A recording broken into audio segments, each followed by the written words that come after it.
Thanks everybody who's joining us today. I'm really excited about today's presentation. We've got Sarah Salatino here from Circle Gardens, really to talk about this topic about being safe and growing well, pollinator-safe nursery practices. Before we jump into a sort of in-depth opportunity to talk to Sarah about the practices at Circle Gardens, I wanted to go into a couple of things about Xerces and about some of the processes and things that we've been exploring with regard to nurseries. So Emily, can you advance? A little bit about us first. We're a 54-year-old nonprofit. Our mission is protecting the natural world through the conservation of invertebrates and their habitats. And we are named after this beautiful little blue butterfly called the Xerces blue. This butterfly used to roam California's dunes along the coast, but unfortunately it's now extinct. And so in honor of this cute little butterfly, we work to protect invertebrates in all kinds of habitats. Our pollinator program really focuses on putting habitat into working lands, community lands. Our endangered species program really studies those invertebrates that are most rare and endangered, and they really keep tabs on population status. And the pesticide program, the reducing pesticide program, really looks at the risks of pesticides and works to help people reduce their reliance on pesticides. Next, Emily. So I want to tell you a little bit about our Habitat Kit program. This is something that we have been we have actually had going since 2019. During those last 6 years, we've purchased more than 500,000 plants, and we've distributed them for free to more than 200 projects across the US. These are mostly on working and community lands, and we work with around 36 nurseries at this time in order to provide these free native pollinator attractive plants. So we're really proud of this program, and I want to tell you a little bit about how we do this work. But before that, I want to just go over a few basic things. Can you advance, Emily? So there is really growing consumer demand. We're not the only ones that are really looking for native, sustainably produced pollinator plants. People across the country are really ramping up their demand for these. The demand for native and drought-tolerant plants increased 12% between 2021 and 2024.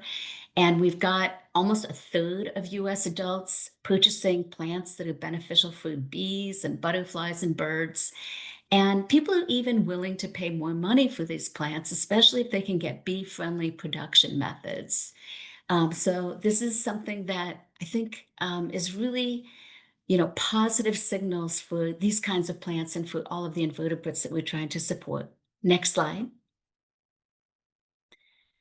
However, at the same time, we've recognized for quite a while that nursery plants sometimes comes with residues on them from pesticides that are used in their production. There have been a number of studies at this point that show that there are often multiple pesticides present on nursery plants, not just one at a time, but often several at a time. And sometimes these residues with basically the pesticide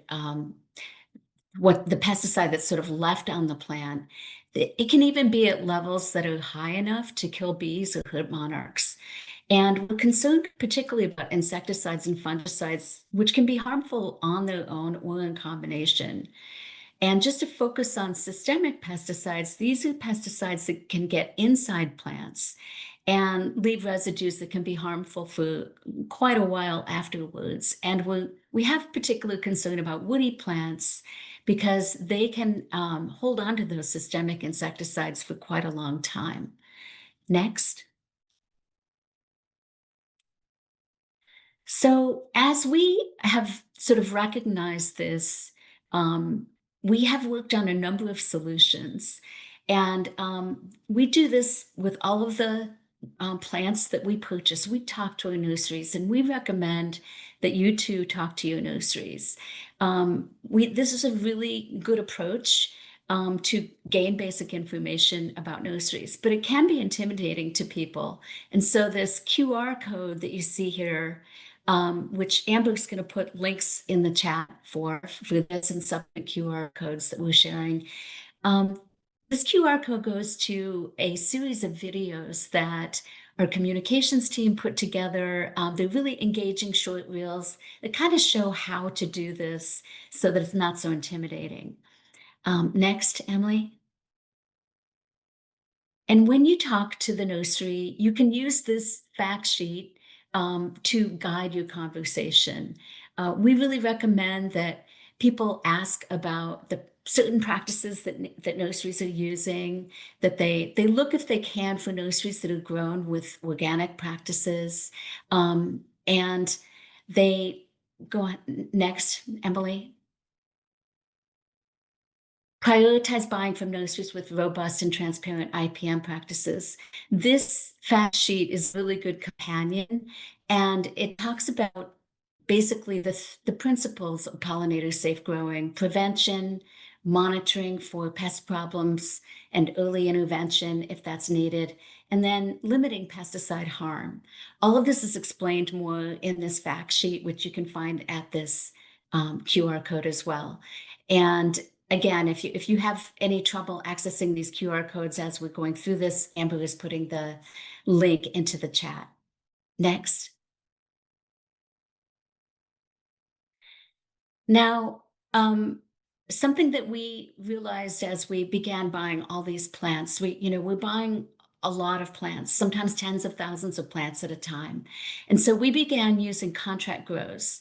And if you are also a larger buyer, you may work for a restoration organization or be a retailer. A contract grow may be a really good way to go in order to get the plants that you want. But in addition to the selection of plants, the species and the ecotypes and all of that, we put into place a series of protections that are sort of described in this fact sheet here, supplying pollinator-safe nursery plants, that describes pesticides that we ask nurseries to avoid when they're producing plants for us. We put this together in order to be protective for adult and larval bees and also adult butterflies and their caterpillars. And we ask nurseries to avoid 22 systemic insecticides on the plants or the soil or through the fumigation system throughout the growing period, and then some additional pesticides 2 weeks before delivery. And right now, we have 10 nurseries that have agreed to these. And for the most part, they're happy with this. This is aligning well with the direction they were already going. We've asked our nurseries, has this resulted in you needing to change anything about the way you do things? Has it created any difficulties for you? Is it more expensive? And the feedback that we've gotten so far is that it's not actually more expensive for people. People have had to work with their logistics and communication to make sure that they are growing our plants in this way and not having any cross-contamination from plants that they might not be growing in this way. But so far, it's working out for people. One nursery told us that they were really happy to have this guide because it gave them sort of like some security that they knew that they were growing plants in a pollinator-safe manner. So I encourage you to look at this, to look at all the fact sheets that we have presented here. And next slide, Emily. So with that, I want to transition now to an opportunity for you to get to know Sarah Salatino and her nursery, Full Circle Gardens, which is in Essex, Vermont. She grows over 350 varieties of sustainably grown Vermont hardy, native, and pollinator perennials. And her nursery is not only a nursery, but it's also an education site to promote pollinator gardens and native plants and to provide inspiration and education to gardeners. And she is a Vermont certified horticulturalist, a member of the Vermont Nursery and Landscape Association, the Hardy Plant Club, and the Vermont Pollinator Working Group. And Sarah and Full Circle Gardens were also awarded with the Greenworks Environmental Awareness Award in 2013. And so I'm going to transition now to Emily May and to Sarah so they can have a conversation about Sarah's practices. Thanks so much, Sharon. So my name's Emily May. I'm the agricultural conservation lead with the Xerces pesticide reduction program.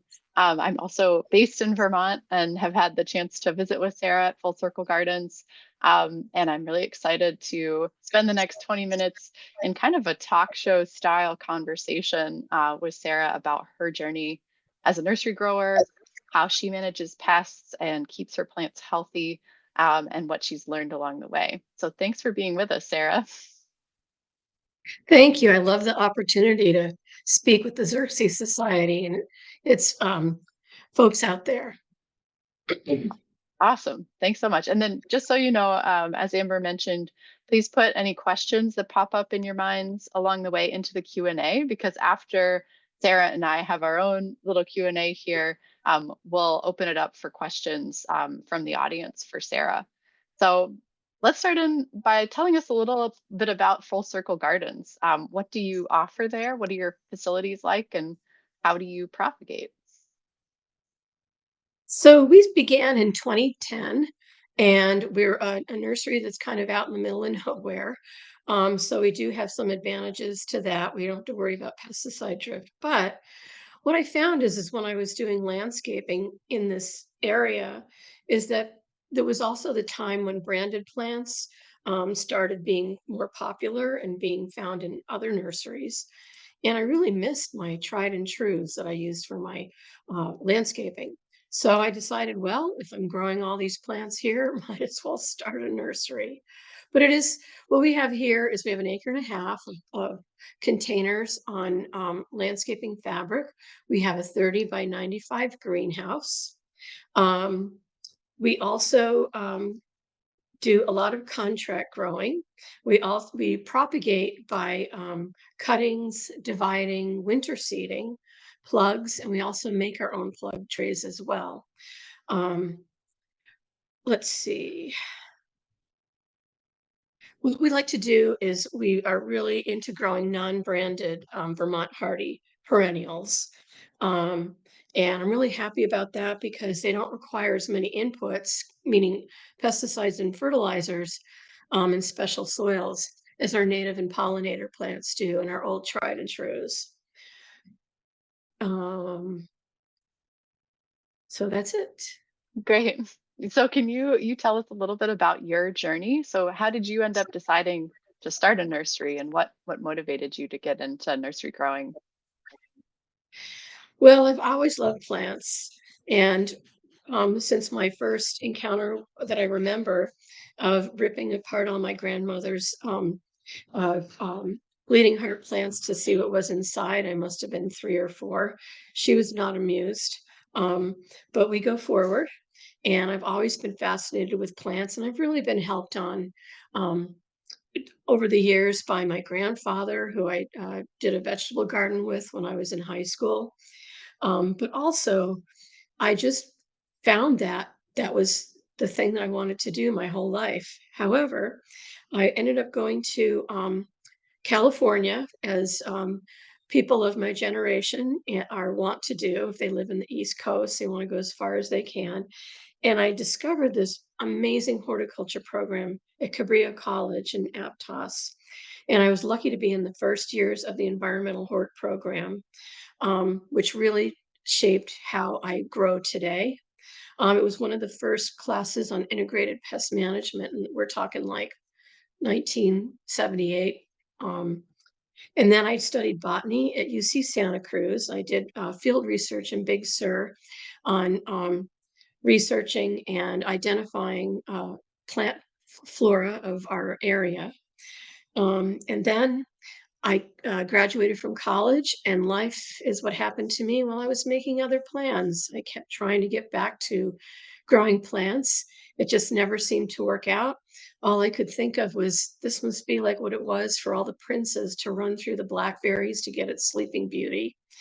And then one day I moved back east and I had the opportunity to have a nursery. The black brambles parted, and I got to walk right in. And my husband and I bought land here in Vermont, which is the site of a former plant nursery, and I just expanded upon that. So my mom's idea was that I should call it Full Circle Gardens, because I finally came full circle to that thing that I wanted to do all these years. Um, That's so awesome. I so remember bleeding hearts were part of my initial plant journey too, because my mom grew bleeding hearts because her mom grew bleeding hearts.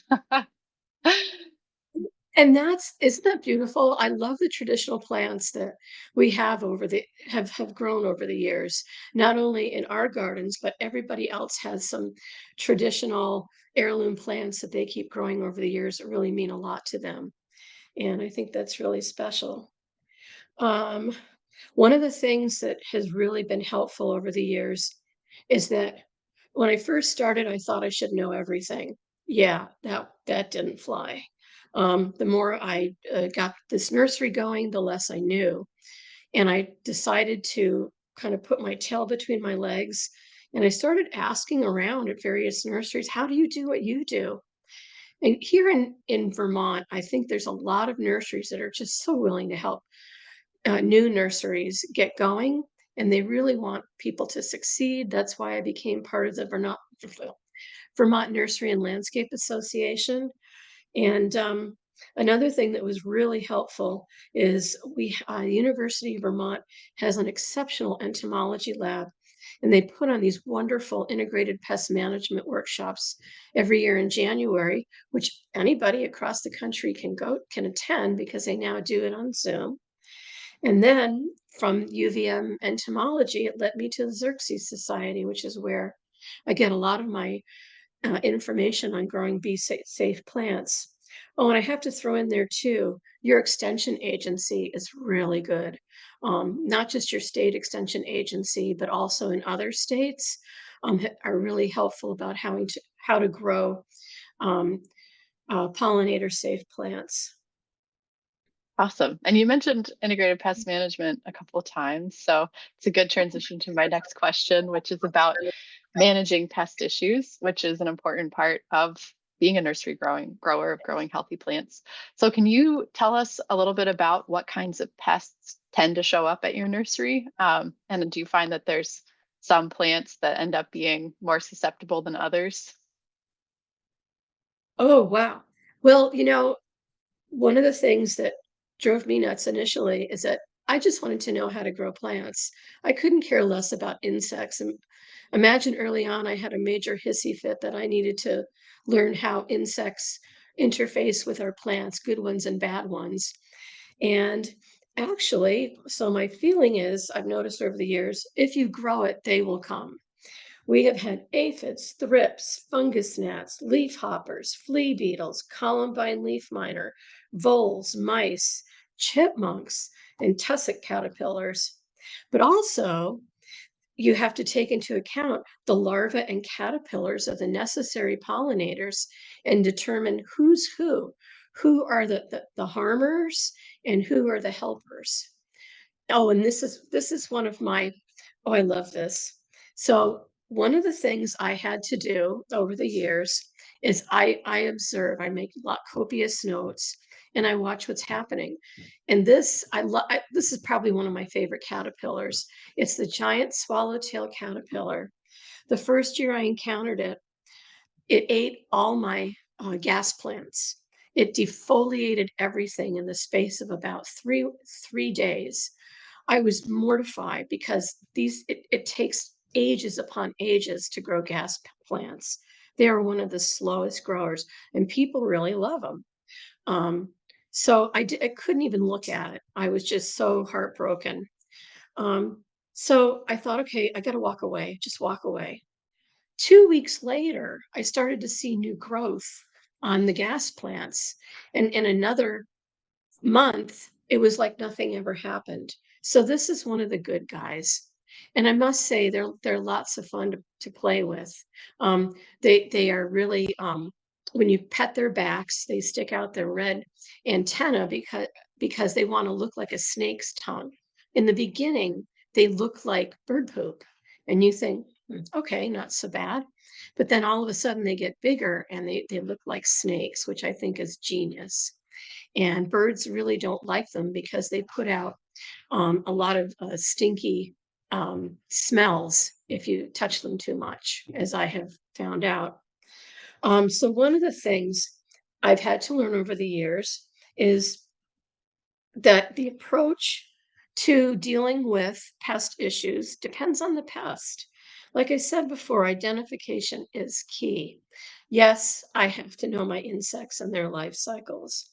Um, so one of the things we do here is so spraying is an interesting term.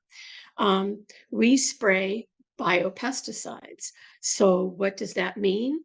Biopesticides are something such as cease, which is Bacillus subtilis, which is a bacteria that infects fungal spores and kills it.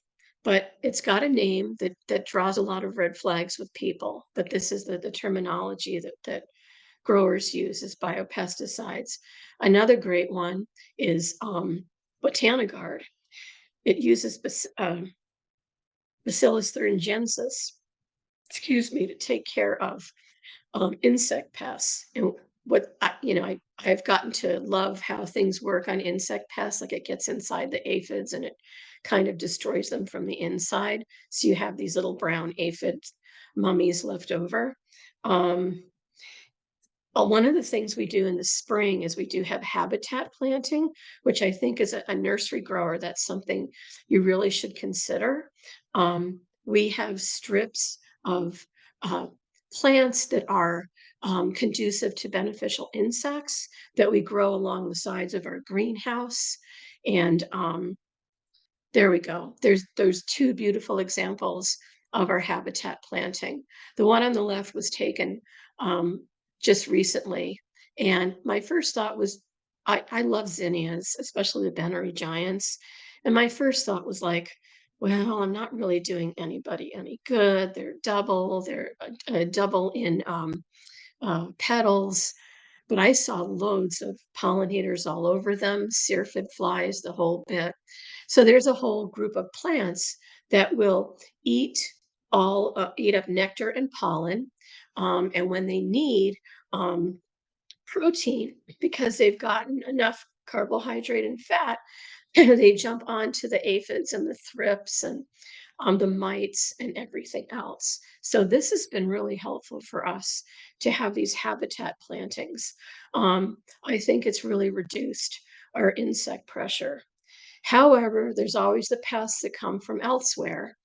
Um, and one of the things we do have, I forgot to mention, is we have plant mediation systems, which is a fancy word for big pots of marigolds and alyssum, because the yellow marigolds will attract in thrips, and the alyssum will attract in many beneficial insects like parasitic wasps and syrphid flies. And that's pretty darn wonderful because they will go out. So sadly, we grow these poor marigolds so that they'll die, and we throw them out. We usually have another set of marigolds that are being grown on in the greenhouse that we will replace this with. Um, and also, one of the things that I do a lot of is scouting, observing, and notes. That's really, really important in the nursery.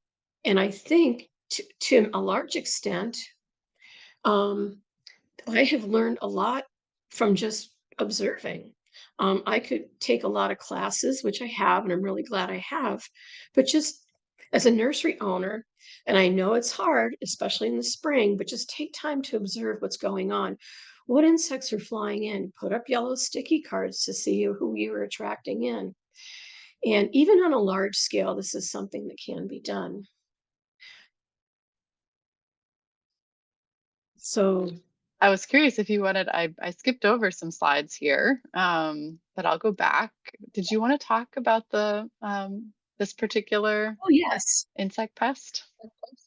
Oh my goodness, yes. So every year, we get oleander aphids on our swamp milkweed and common milkweed, and of course, all the other milkweeds we have, like verticillata and orange butterfly weed. The list of the Asclepias go on, and it's what's going to happen. But the thing is we could spray. A lot of times, what we will do is go in there with our gloves, and we'll scrape off the aphids and squish them if there's not too many. But I want you to take a look in the left hand side, a lower left-hand side of this. Now, I can't spray that. There's monarch butterfly caterpillars, and they're found all over a lot of our plants. So the thought is, what am I going to do? So one year, I was so heartbroken because customers were saying, well, you have aphids on your plants. I'm not going to buy that. And I don't blame them. But on the other hand, check out this monarch caterpillar. If you'll see the mess around it, I'm looking at on the leaf that there underneath, go to the end of the point. Those are all aphid mummies. Those are dead aphids. The parasitic wasps have come in.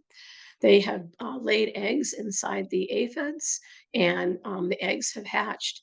And also the black stuff down here is a combination of caterpillar poop and as well aphid mummies. So I think you can go to the next slide. There it is.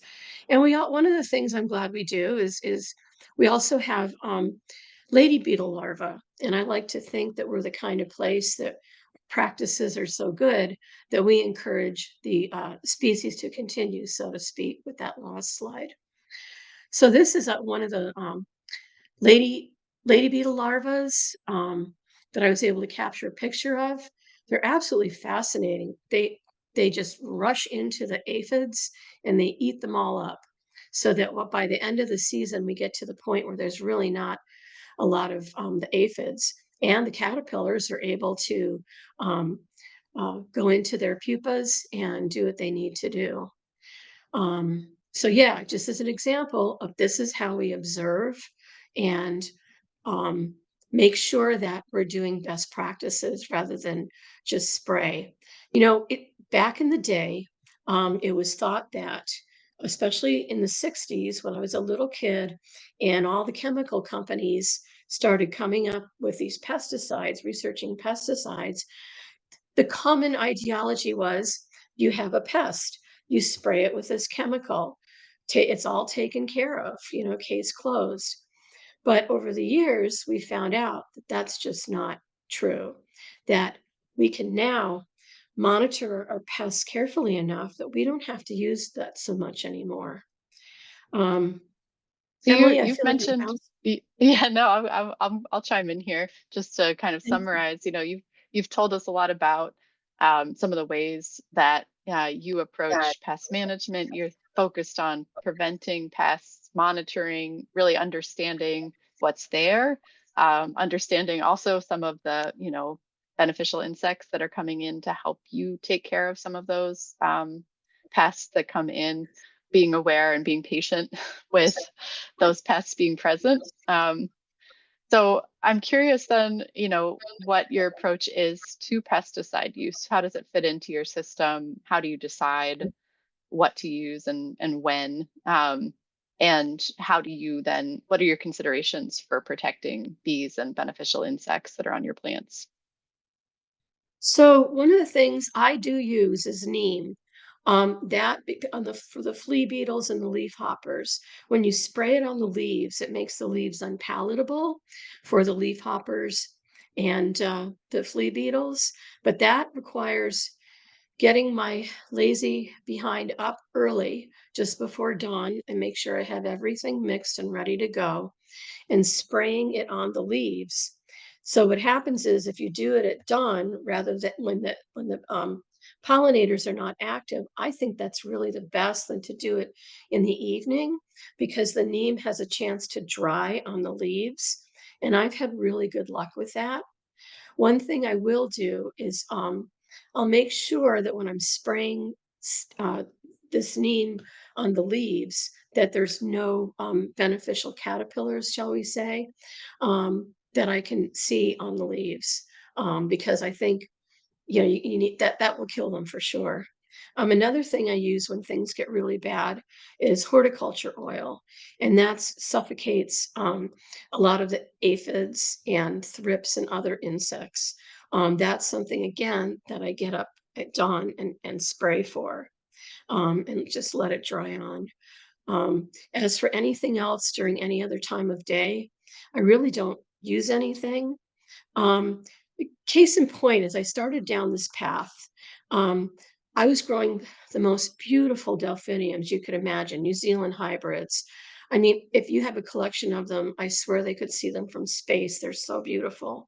But I noticed after a few years, there would be this blackness on the buds, and they would curl up, and the flower would blast. And as I looked it up, I realized, oh my God, it's a two-spotted spider mite. So the problem with that is you have to spray systemics on it. So I had a terrible dilemma, and I decided I had to take all the delphiniums and throw them in trash bags and bring them to the dump. And that was it. I never grew them again. But systemics are just not something we use. Though that being said, I understand that for many nurseries, that's the answer. I think a lot of times other nurseries are busy. We've always done it this way.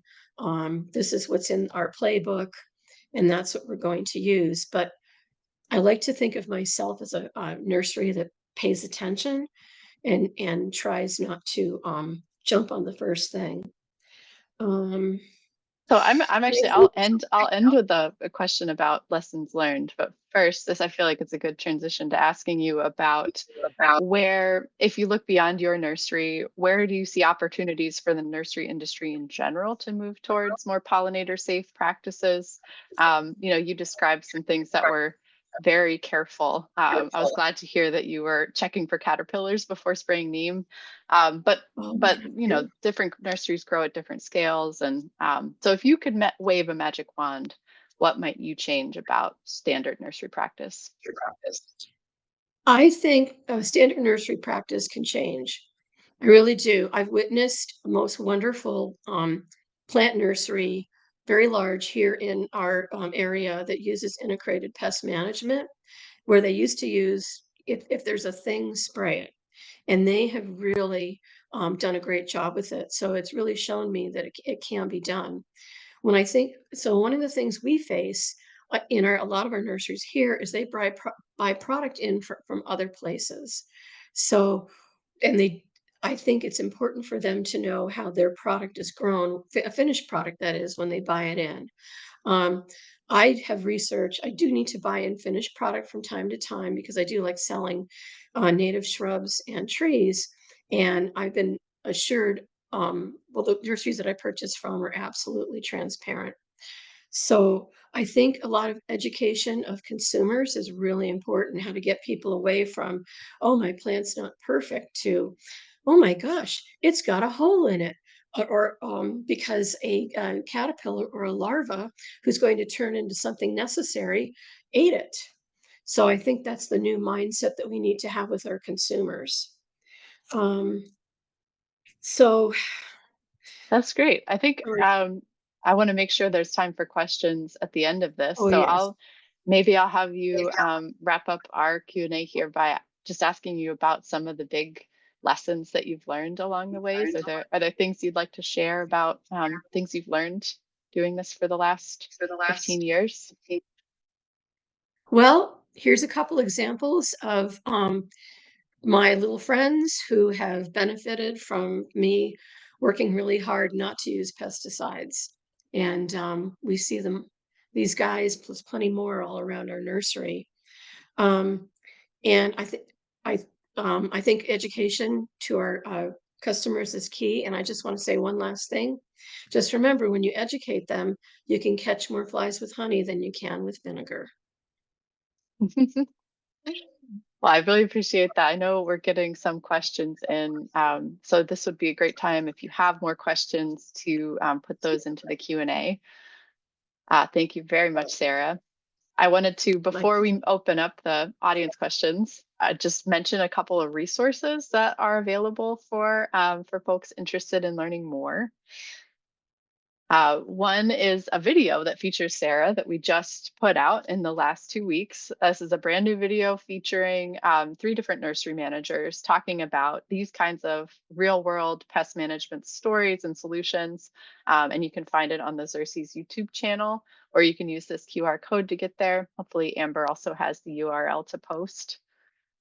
On our website, in addition to the different nursery materials that Sharon mentioned, we also have fact sheets that are more on the sort of science behind the risks of pesticides to pollinators. So we have a fact sheet on fungicide impacts on pollinators. And we also have, if you want to learn more about systemic pesticides, systemic insecticides, we have a reference and overview, including a database that has a lot more information on systemic insecticides and how long they last in plants and what kinds of things they're registered for use on. We also have resources on organic approved pesticides, including information comparing their sort of relative risk to pollinators. So if you're an organic grower, if you're considering using an organic pesticide, you can go in here and learn a little bit more about how it works and how toxic it is to different kinds of pollinators. This is probably due for an update soon. There's more biological pesticides than there were when we first wrote this document. And before we open it up for questions, I just wanted to give thanks for our generous supporters. We are a donor-supported nonprofit, and we're very grateful to all of our members and the foundations and partners who support our work. And I thought I had a slide here, but we also are, since we're a member-supported organization, we would love it if you would consider joining to be a member. There is information available on our website, but members are really who make this kind of educational program possible. So thank you so much for our Xerces Society members who make this work to protect invertebrates in all number of ways possible. So if you have questions, this is now the time. Please put them in the chat. Thank you again, Sarah. I'm going to stop sharing my slides so I can open up the Q&A box and see what questions we have available. We have some kind of basic questions. So I'll start there. Sarah, so you can help explain, what does non-branded mean? I think at the beginning when you were describing. Many perennials on the market now are what they call branded. I will say Proven Winners is one of them. And what that means is they have developed patents on plants and through their research. And for those of us who are nursery people, we do have to pay a patent on them, a patent fee when we plant those plants. And I have other opinions, but that's what a non-branded plants are everything we grow. So. Okay, that's great. Thank you for answering that. We have a question. Why do you think people are buying your plants? If it is to help pollinators, is there any way to educate buyers that buying a plant with existing insect visitors is not necessarily a bad thing? Could you repeat the question? Yeah, I think Sorry. it's mostly about education of buyers, making it more understandable for people coming to buy your plants that buying a plant that maybe shows damage, that has insect visitors on it, might not be a bad thing. Oh, that's where I love talking to people about why that has certain damage on it, and also that it's a good thing. One of the things we love doing here is educating the consumer as to why buying our plants are important, and that we're here to help if they're feeling a little nervous about putting that in the ground or what may befall the plant later. They're always welcome to contact us. We're an open book that way. I guess a follow-up question to that is, are there other ways that gardeners, landscapers, others could support these kinds of pollinator-safe practices at nurseries? If you're concerned about what we do, ask us about our practices. We're, like I said, we're an open book. We also try and market through social media and such about our practices. And my feeling is if um, a nursery isn't willing to come forth with their practices, it's concerning. But yeah, just ask me, ask us. Awesome. What about when it comes to seed? We've got a question here. What are the best questions to ask nurseries when buying seeds? Excuse me. So there's a couple of different ways of looking at that. So a lot of seeds, it's important for people to have seeds that have local provenance, which means they were collected locally. Um, I I think you can ask that question, where do your seeds come from? Or do you get seeds? Sometimes I will buy seeds from other places that are in New Jersey or Wisconsin. A lot of times there are seeds that come from a local nursery or wholesale nurseries in Maine. But ask where the seed is coming from.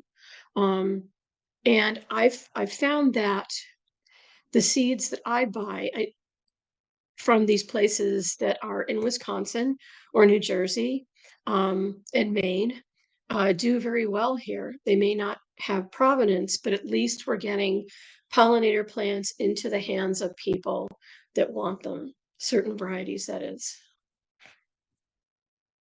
Thank you. You mentioned in your when you discussed branded plants, proven winners, and we have a question here about proven winners. I brought a lot of plants from proven winners in the past.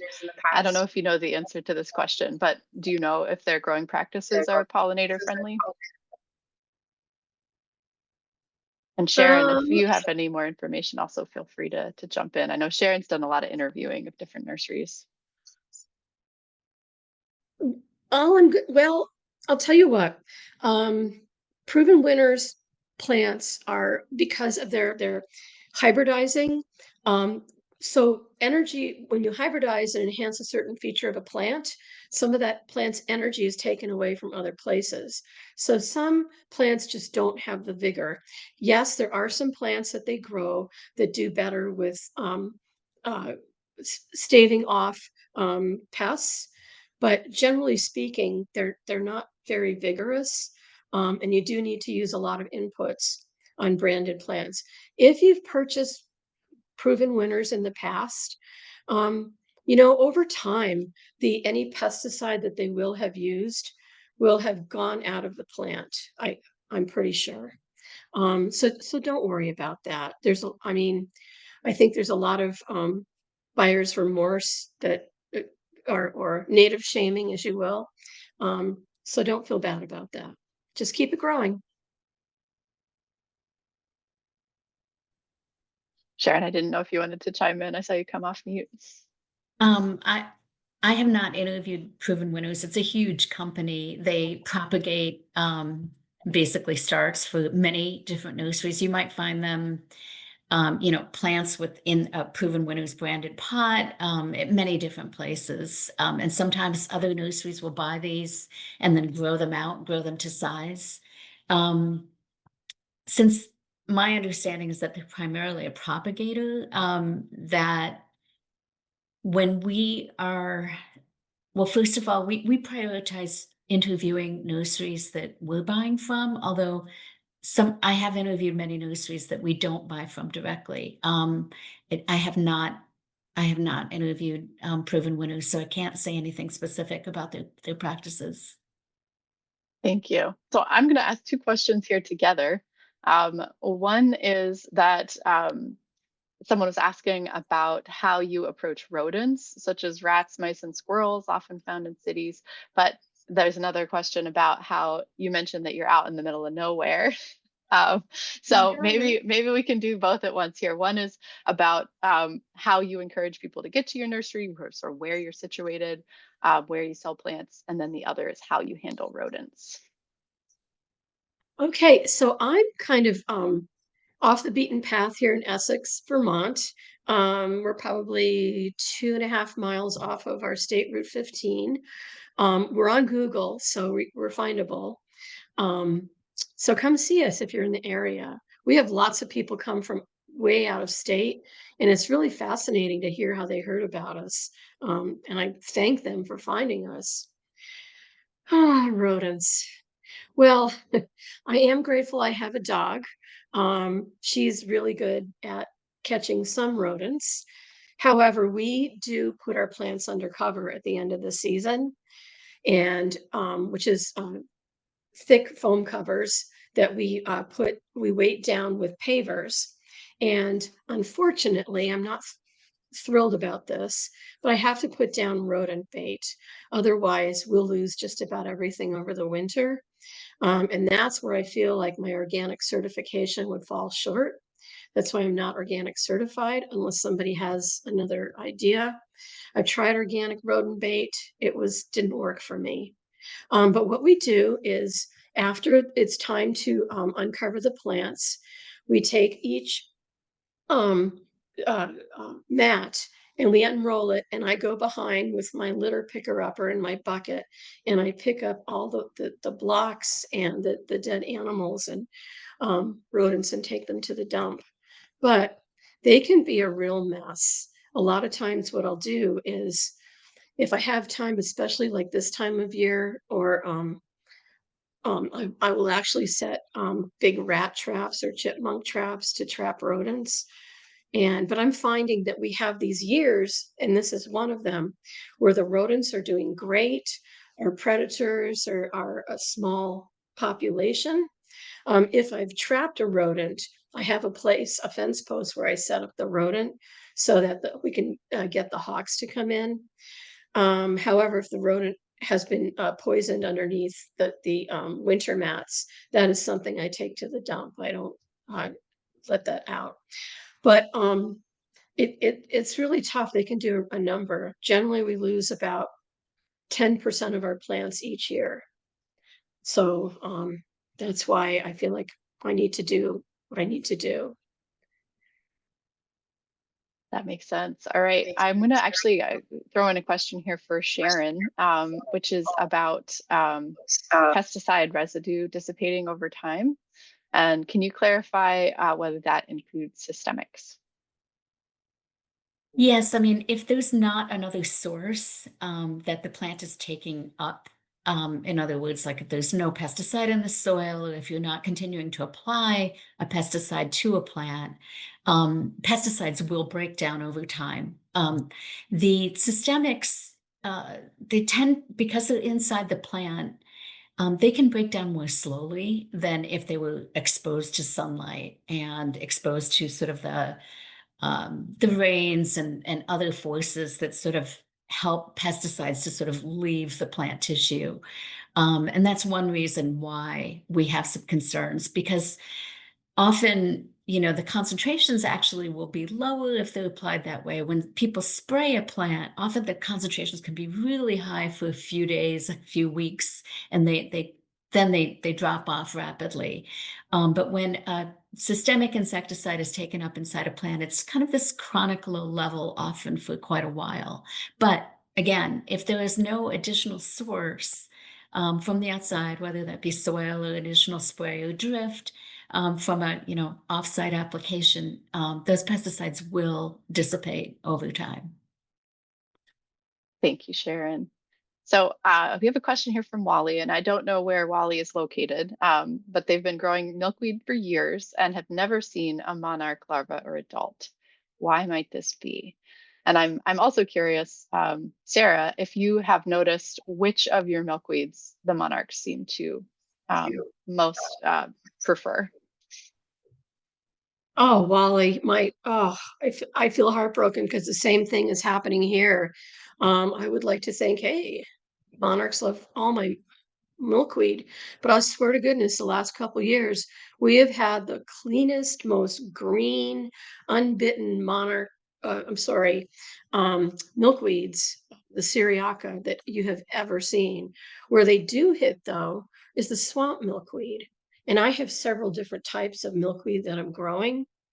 But what I found interesting is we have swamp milkweed growing in our display garden, probably 25 feet away from where we have the, we grow the stock, we grow it in pots, and the caterpillars are all over the ones in pots instead of on our beautiful swamp milkweed growth in our display garden. So I'm mystified.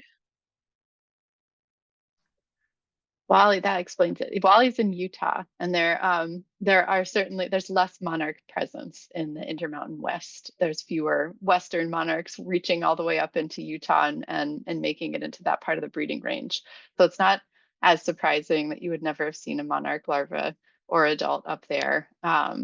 If you do ever see a monarch larva up there, there is a Western monarch milkweed.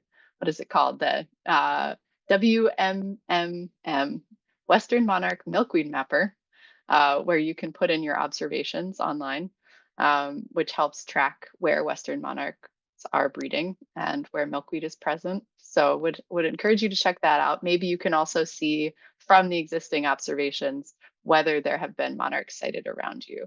But that's one of the places in the continental US where there's fewer adults flying around. There are a couple of specific questions in here about specific pests and also weeds. So I'm curious if you might talk about, do you get any issues with scale insects and how you handle scale insects? Well, knock on wood, I've been very lucky. We haven't had any scale insects.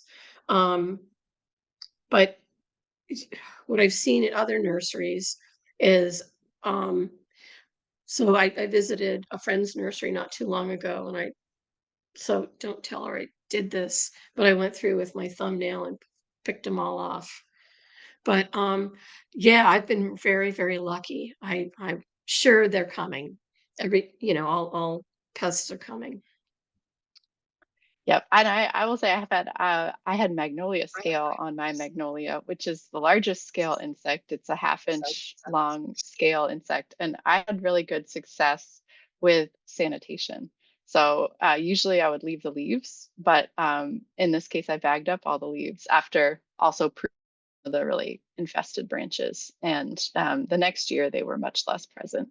We also have a really healthy wasp population, which might have helped a bit. Um, okay, well, that's helpful. The other question here that was about a specific weed was about Japanese stiltgrass. And I don't know if you've ever dealt with Japanese stiltgrass at your nursery. Paul says that he has large swaths of it, so pulling is not an option and it's growing larger every year. So he's looking for recommendations for an herbicide. I'm wondering if you have any general suggestions around these kinds of invasive grasses. I'm sorry, I don't. Um, what we do with a lot of our invasive stuff, it's ugly, but it's tough love. Is we have a lot of extra landscape fabric. Like we have a really bad problem with goutweed, so we will put that where we can, and or clear plastic, and just let it sit um, for a while. But probably with Japanese stiltgrass, you probably have to work on cutting it down. I don't know anything that would outcompete it. So yeah, I don't know. I don't have to deal with it. Yeah, and I have not had to deal with it either, so I don't have a specific recommendation. Sharon, do you have any thoughts on that? Oh, you're on mute.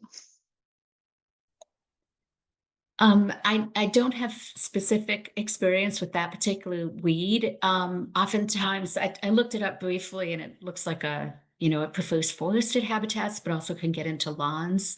Just looking really briefly at some of the recommendations, like keeping, healthy cover of whatever you've got going already. A lot of times invasives will sneak into areas that are, they're opportunistic. So if there's like disturbed soil, and it sounds like this is, something that it looks for is, you might have it creeping into there. So, tending your landscape, making sure that you've got the plants that you want taking up the space that you have as much as possible. That's often the best way to crowd out invasives. Doesn't mean that they will never show up. Um, in this case, Paul, it sounds like it's been there maybe for a while, and it's not a simple solution of prevention at the outset. It does sound like if it's in a smaller space, it's something that you can hand pull, and sometimes that is the solution for some of these invasives. But the best, kind of like broad advice that I can give for invasives is that it's really important to look at the specifics because every invasive has a particular life history, a particular biology, a particular structure, and the solution for whether it's mechanical pulling or prevention is a little bit different for each invasive. So I would consult your extension service and try to find out as much as you can about the life history and if there's ways that you can start to head it off with what's recommended. Great. So only have a couple minutes left here. I did want to circle back to the rodents question. There were a couple more rodent questions in the Q&A. And I did want to just raise that, there are real concerns about the use of baits. As you mentioned, obviously you're losing a lot of your plants to rodents. But there was a question about to what extent, or are you also humanely trapping rather than using baits? Are there other sort of integrated pest management approaches for rodents that address those root causes of rodent problems? The more we learn about rodenticides, the more we also realize they ripple up into, as you mentioned, secondary issues with hawks and owls, other wildlife. So what we do here, we only use the rodent bait when we're putting it under cover for the winter. We don't use rodent bait at any other time. We have a whole bunch of predators around here that's just too dangerous for us to use that. What we do is because we place our pavers close together, even though mice and voles can squeeze in, generally speaking, they can't have if they eat the rodent bait, it's fast acting and they can't squeeze out. If it were to happen, that would be I don't know if it has or not. It might have, but we are extremely careful to pick up bait and rodents as we roll off each cover. Thank you for So readdressing that. Yeah. Yeah, so I think this is we're reaching the end of our webinar, allotted webinar time. Are there any closing thoughts that either Sarah or Sharon want to share here at the end of this webinar? Well, I just want to say thank you so much to Sarah for really being an ally. We found out about Sarah through the University of Vermont Extension several years ago. Emily went out and, well, actually, I called up Sarah to try to find out more about her practices. And later, Emily went out and visited and videotaped. And we appreciate the relationship. We appreciate all your transparency. And most of all, we appreciate the fact that you are really committed to pollinator-safe nursery growing. And it's not an easy balance. We know that. I know from having talked to dozens and dozens of nurseries how difficult this can be. And we appreciate that, that you make the effort every single day and do the very best that you can. So thank you for joining us today for this webinar. Yeah. Thank you, everybody, for the opportunity to present. Appreciate it. And thanks everyone for your questions and for joining us today. This is going to be posted to our YouTube channel. So if you want to go back and reference anything, you can go back and see it there. Thanks so much.